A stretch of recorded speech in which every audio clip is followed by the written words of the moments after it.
Varahi silks వారి grand festive celebrations పొందండి 10,000 రూపాయలు ఆపై కొనుగోలుపై బంగారు నాణెం ఉచితంగా. నమస్తే, welcome to it's you TV. నేను మీ సాయి. బెంగళూరులో మరో దారుణం చోటు చేసుకుంది. కనిపించకుండా పోయిన విద్యార్థి చివరకు శవంగా లభ్యమైన సంఘటన కర్ణాటక రాష్ట్రంలో చోటు చేసుకుంది. నిశాంక్ అబ్బాయి వయసు 15. ఆ విద్యార్థి ఈ నెల 15వ తేదీ నుంచి కనిపించకుండా పోయాడు. కాగా బాలుడి మృతదేహం కుళ్ళిన స్థితిలో గుర్తించారు. దీంతో బాలుడి కుటుంబం శోక సముద్రంలో మునిగిపోయింది. కొన్ని రోజులుగా కనిపించకుండా పోయిన పియూసీ విద్యార్థి మృతదేహం శుక్రవారం లభ్యమైంది. బెంగళూరు గ్రామీణ జిల్లా దొడ్లాపూర్ తాలూకా సాధుమఠ గ్రామం రోడ్డు పక్కన మోరీ వద్ద బైకుతో సహా విద్యార్థి మృతదేహాన్ని కుళ్ళిన స్థితిలో గుర్తించారు. ఈ నెల 15 నుంచి కనిపించట్లేదంటూ కూడా పోలీసులకి ఫిర్యాదు చేశారు తల్లిదండ్రులు. చిక్కా బల్హాపూర్లోని బెస్ట్ పియూసీ కళాశాలలో ప్రథమ పియూసీ చదువుతున్నాడు. ఈ నెల 15న కళాశాలకు వెళ్ళలేదు. కాగా సాయంత్రం 7:30 గంటలకు అలా ఊరికి వెళ్ళొస్తానని బైక్ పై వెళ్ళాడు. రాత్రైనా రాకపోవడంతో ఫోన్ చేసినా switch off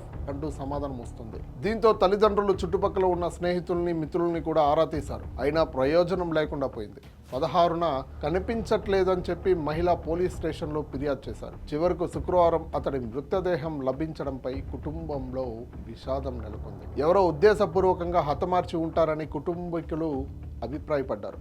rural CI Sadiq Sasha ఘటనా స్థలానికి పరిశీలించారు. ఫోరెన్సిక్ బృందాలు పరిశీలించారు. సమగ్ర దర్యాప్తు చేస్తే గానీ మృతికి గల కారణాలు తెలియాల్సి ఉందంటూ కూడా పోలీసులు అభిప్రాయపడ్డారు. శశాంక్ది సాధారణ మృతియా లేదా హత్యన అనేది ఒక స్పష్టత రానుంది. దీనిపై పోలీసులు అయితే విచారణ కొనసాగిస్తా ఉన్నారు.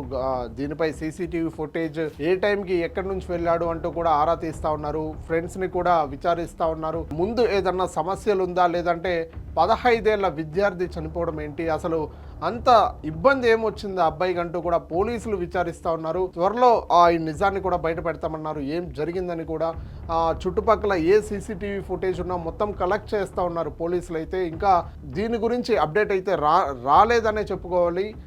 సిఐ గారు కూడా క్లియర్గా స్టేట్మెంట్ ఇవ్వడం జరిగింది. క్లూస్ టీమ్ అన్నీ కూడా స్థలానికి చేరుకొని ఆ మొత్తం క్లూస్ అన్నీ కూడా కలెక్ట్ చేసుకోవడం జరిగింది. ఇది కావాలనే చేశారా, లేదంటే ఉద్దేశపూర్వకంగా చేశారా అంటూ కూడా విచారణలు కొనసాగుతూ ఉంది. దీని గురించి పూర్తి డీటెయిల్స్ ఇంకా రానుంది.